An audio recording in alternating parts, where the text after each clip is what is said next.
Well, welcome back. Our Prep Rally Team Spotlight shines on the defense. We picked the top defensive players from the 2023 football season. Defense, defense, defense. If defense wins championships, get ready to plan a championship celebration with this All Matson defense. We start with the defensive line. There was simply no blocking Dexter Niekamp of Normal Community, a first-team All-Stater, an ISU Redbird bound standout. Dexter Niekamp gets us started. Washington's bookend defensive ends were a nightmare for Middle Illini opponents. Carter Prina and Garrett Cox wreaked havoc every Friday night. Peoria High's Patrick Jordan III had a tremendous year anchoring a much-improved Peoria High defense. The Morton Potter defense terrific all season, anchored by Zane Reiber at defensive line. Reiber had a all-conference season for the Hogs. Normal U-High got back in the playoffs by being a much more physical team. Cole Macheka, a first-team All-Central State 8 pick for the Pioneers. And just a junior, Metamora's Ty Dykes was unbelievable all season as a physical presence on both the O-line and D-line for the Redbirds. At linebacker, we pick a pair of Washington Panthers.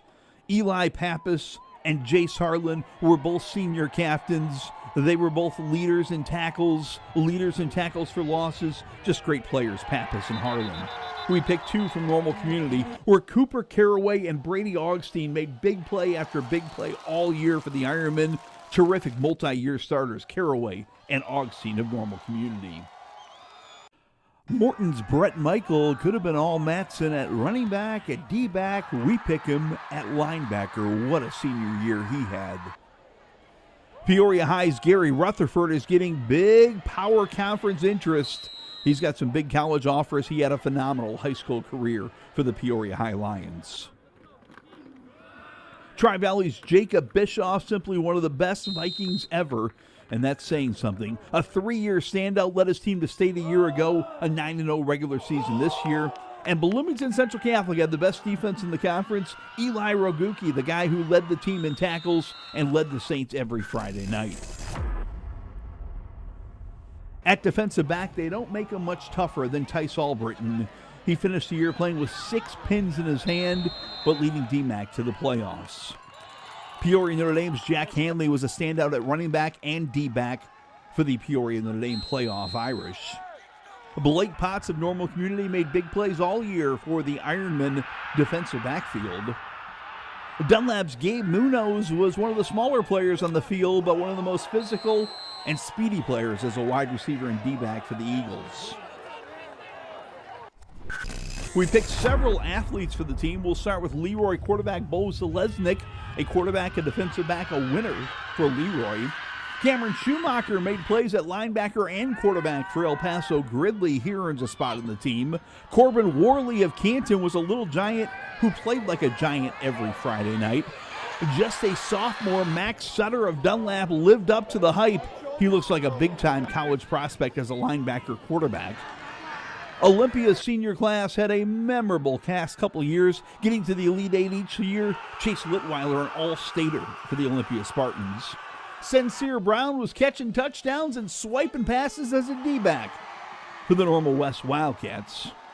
Washington's Brayson Barth did it all for the Panthers. They stand out on offense and defense for the Middle Illini champs. And Mason Bowles was a kid that just about every Heart of Illinois Conference coach I talked to said that's the kind of guy I want on my team. A high effort, high producer on offense and defense for the Hornets.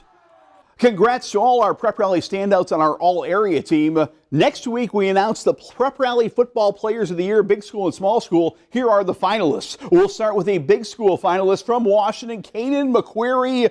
What a senior year he had for the Panthers. Just a joy to watch. A touchdown machine. Watch this run versus Morton. We see it all. The balance, the vision, the power, the drive to get to the end zone.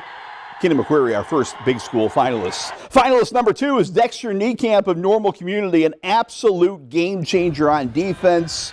Niekamp was the Big 12 Defensive Player of the Year as a tackle for loss machine on defense. Also a terrific, very physical tight end on offense for the Big 12 champs. Our third finalist is Peoria High's Gary Rutherford, a sideline-to-sideline tackling machine for the Lions. Rutherford has Power 5 offers from Indiana and Oregon State, among others. The 6'3", 200-pound linebacker was an all-state pick for the Lions. All right, now to the small school finalists. We start at Tri-Valley with Jacob Bischoff, a 3-year star for the Tri-Valley Vikings, a captain on last year's state finalists, an all-stater for this year's undefeated HOI champs. The man in the middle at linebacker and offensive center, Jacob Bischoff of Tri-Valley.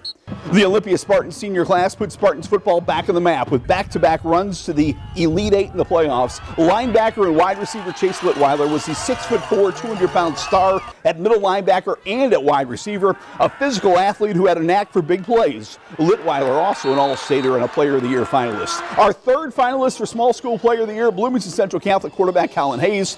Hayes is a 3-year starter at quarterback for the Saints. This year he also relished playing linebacker, a physical runner and a big play thrower. Colin Hayes led the Saints to a 9-0 regular season and the Illini Prairie Conference title. Look at this beautiful bomb through the rain. Those are our finalists. Again, we will name the 25 Sports Prep Rally Football Players of the Year next week.